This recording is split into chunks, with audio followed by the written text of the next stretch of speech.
Eu trago uma palavra de Deus para o teu coração nessa manhã. Quero falar sobre o jovem Eutico, esse texto que nós encontramos em Atos dos Apóstolos, capítulo de número 20, versículo de número 9. Diz assim: um jovem chamado Eutico, que estava assentado numa janela, adormecendo profundamente durante a prolongada mensagem de Paulo, vencido pelo sono, caiu do terceiro andar abaixo. Quando o levantaram, estava morto. Mas Paulo desceu, inclinou-se sobre ele e, abraçando-o, disse: não fiquem apavorados, alvoroçados, pois ele está vivo. Esse acontecimento, ele não é apenas um fato histórico, mas também ele revela um retrato espiritual de muitas pessoas em nossos dias. Algo pode acontecer quando nós estamos na divisa entre o que ocorre dentro e o que acontece fora. Aqui nós temos diante de nós o perigo da sonolência espiritual. O maior perigo da igreja não é a oposição do mundo, mas o sono espiritual dentro dela. Quantas vezes estamos em reuniões, mas estamos adormecidos. A história de Eutico aqui nos mostra que é possível nós estarmos dentro da igreja, perto da palavra, e ainda assim esfriarmos espiritualmente. Eutico estava ouvindo o apóstolo Paulo pregar, mas ele estava nessa divisa que eu já mencionei, entre o que ocorre dentro e o que acontece fora. A primeira lição que nós vamos aprender é o perigo de estar perto, mas ao mesmo tempo estar desconectado. A Bíblia diz que, de acordo com o texto, ele estava sentado à janela. E isso me lembra de um texto de 1 Coríntios, capítulo 10, verso 12, onde lemos: aquele, pois, que pensa estar em pé, veja que não caia. Em Mateus, capítulo 26, verso 41, eu e você somos convidados: vigiai e orai, para que não entreis em tentação. Eutico, ele estava dentro da reunião, mas não estava totalmente comprometido com o que estava acontecendo naquele ambiente. Ele estava, mas não estava conectado. Aqui eu gosto de usar a simbologia do sinal do Wi-Fi. Às vezes nós estamos num ambiente onde há um sinal de Wi-Fi disponível. Só que não é porque ele está disponível que significa que o meu e o seu aparelho esteja conectado. Para que nós possamos nos conectar àquele sinal disponível, nós precisamos saber a senha. Quando nós estamos no ambiente de culto, quando nós estamos em qualquer parte do mundo, porque Deus é onipresente, onipotente e onisciente. Ele está em todos os lugares, mas nós temos que nos conectar com Ele.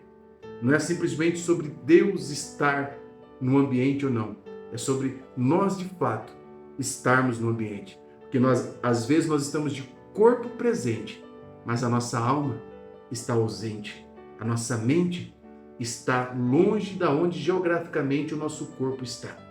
Então perceba bem, sentar-se na janela simboliza uma disposição de indecisão.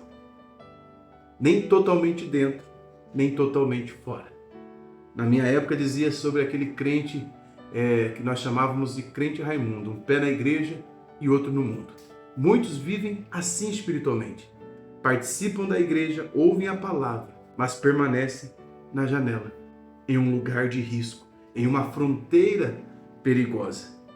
O cristão que tenta viver entre os dois mundos, ele vai acabar perdendo a estabilidade em ambos os lugares. Mas há uma segunda lição que esse texto nos ensina que eu quero compartilhar com você. Antes, convido você a tocar no botão preto abaixo e inscrever-se aqui no canal. A segunda lição que podemos aprender aqui é o perigo do sono espiritual. Atos capítulo 20, verso 9, relata que ele caiu em um profundo sono. Ele foi vencido pela sua canseira. Em Romanos capítulo 13, verso 11, a Bíblia diz: já é a hora de despertarmos do sono. Você lembra das 10 virgens que adormeceram na espera do noivo? E que em Efésios capítulo 5, verso 14, o texto diz: desperta tu que dormes e levante dentre os mortos. Deus está nos convidando não à sonolência espiritual, mas ao despertamento espiritual. O texto diz que Eutico foi vencido pelo sono. E o que é que tem te vencido? Qual é o nome do sono espiritual que tem te atormentado? O sono espiritual acontece quando perdemos a sensibilidade espiritual, quando negligenciamos as reuniões de oração e de estudo bíblico da palavra de Deus. Nós nos acomodamos na nossa fé. O perigo do sono espiritual é que ele chega de forma gradual. O sono em nós, ele vai vencendo nós aos pouquinhos. É uma piscada, é uma tombada de cabeça. Quando vamos ver, estamos sendo filmados pela esposa ou pela filha dormindo no sofá. Espiritualmente é a mesma coisa que acontece. Uma das maiores tragédias da igreja é quando pessoas espiritualmente adormecidas acreditam que estão despertas. Acreditam que estão acordadas. Ei, quem não vigia espiritualmente pode cair sem perceber. A terceira lição que esse texto aqui vai nos ensinar é que a queda ela é consequência da negligência espiritual. O texto diz que ele caiu do terceiro andar abaixo. Em Provérbios capítulo 16, verso 18, tem um alerta para mim e para você. Tem um alerta para nós. A soberba precede a ruína e a altivez do espírito, a queda. Em Gálatas capítulo 6, verso 7 diz: tudo que o homem semear, isso também colherá. Eutico, ele vai semear na sua vida ali um momento de negligência. Ele não vai ter percepção do valor daquilo que está acontecendo. É o último sermão de Paulo ali em sua cidade, mas ele é vencido pelo sono. Ele é vencido pela canseira. A queda espiritual, irmãos, raramente acontece de repente. Geralmente, ela é um resultado de negligência. E negligência acumulada dia após dia. Vamos negligenciando uma coisa aqui, outra ali. São pequenas distrações espirituais que podem levar a grandes consequências. Foram pequenas raposinhas que entraram na vinha, de acordo com o texto de Cantares, e destruiu a vinha. São pequenas brechas que às vezes nós vamos deixando. Quem deixa de vigiar sobre o seu coração logo descobrirá que ele o traiu. Nós temos que cuidar do que procede do nosso coração, porque a Bíblia diz que do coração procede a saída da vida. A queda de Eutico nos lembra que precisamos cuidar constantemente da nossa vida espiritual. Mas sabe o que me alegra?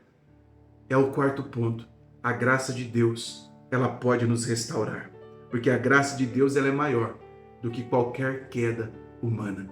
O texto diz que ele foi dado como morto, mas Paulo desceu, inclinou-se sobre ele e disse: não vos perturbeis, porque a sua alma nele está. Salmos 37, verso 24 nos conforta dizendo: ainda que caia, não ficará prostrado, pois o Senhor sustenta com a sua mão.